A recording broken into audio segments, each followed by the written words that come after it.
স্নেহ ছাত্রছাত্রী, আমার চ্যানেলে ভিডিওটি দেখার জন্য স্বাগত জানাই। তোমরা যারা 2024 সালে মাধ্যমিক পরীক্ষা দেবে তাদের জন্য পর্ষদ টেস্ট পেপার থেকে 30 পৃষ্ঠার এসএকিউ এবং তার উত্তর নিয়ে আজকের ভিডিওতে হাজির হয়েছি।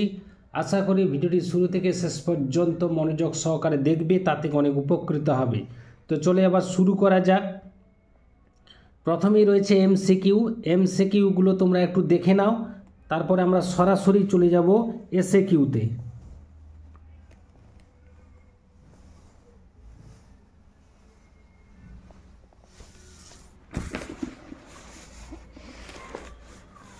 এসএকিউ অংশে যাওয়ার আগে একটু বলে নিই যে এই যে প্রশ্নগুলো করে দেওয়া হয়েছে এমসিকিউগুলো, সেগুলো কিন্তু ভালো করে প্র্যাকটিস করবে। এরপরে 2-এর দাগে আমরা চলে আসছি। 2-এর 1 তপনের লেখা গল্পটির নাম কি ছিল? উত্তর হবে প্রথম দিন।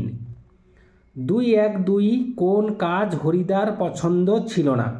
অফিস বা দোকানের বাঁধা ধরা গতানুগতিক কাজ হরিদার পছন্দ ছিল না। সময় ধরে অফিসের কাজ বা দোকানের কাজ করে যাওয়া একদমই পছন্দ করতেন না হরিদা। পরবর্তী প্রশ্ন 2-1-3 বুড়ো মানুষের কথাটা শুনো। বুড়ো মানুষটির কোন কথা শুনতে অনুরোধ করা হয়েছে? উত্তর হবে নিমাইবাবু গিরিশ মহাপাত্রকে গাঁজার নেশা করতে বারণ করেছেন। পরবর্তী প্রশ্ন 2-1-4 অমৃত আর হিসাবের মধ্যে তফাৎ কী ছিল?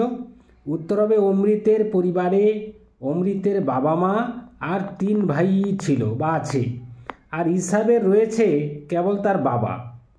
পরবর্তী প্রশ্ন 2-1-5 চিঠি পকেটেই ছিল। কোন চিঠির কথা বলা হয়েছে?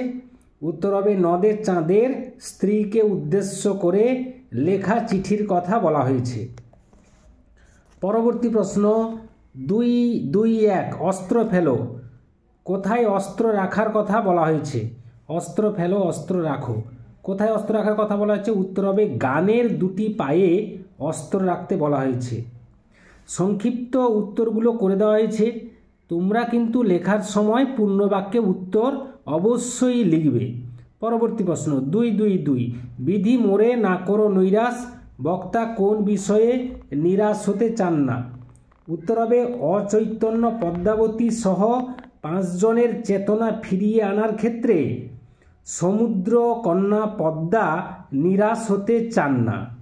পরবর্তী প্রশ্ন গগন দুলায় 2-3 গগন দুলায়। গগন কিভাবে দুলে ওঠে?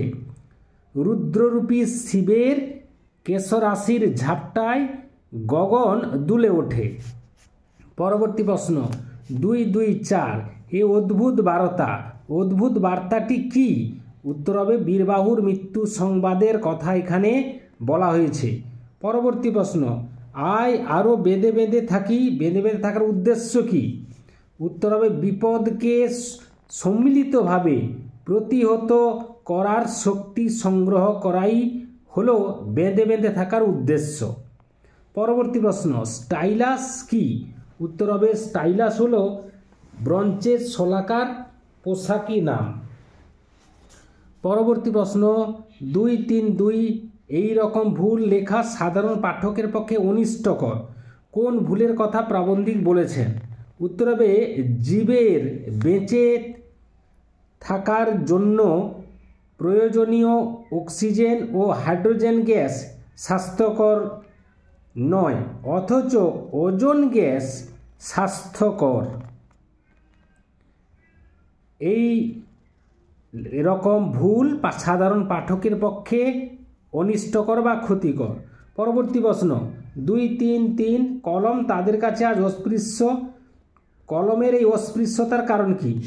কারণ হচ্ছে কলম এখন সস্তা ও সর্বভোগ্য হয়ে গেছে, সেই জন্য কলম আজ পকেটমারদের কাছে অস্পৃশ্য হয়ে গেছে।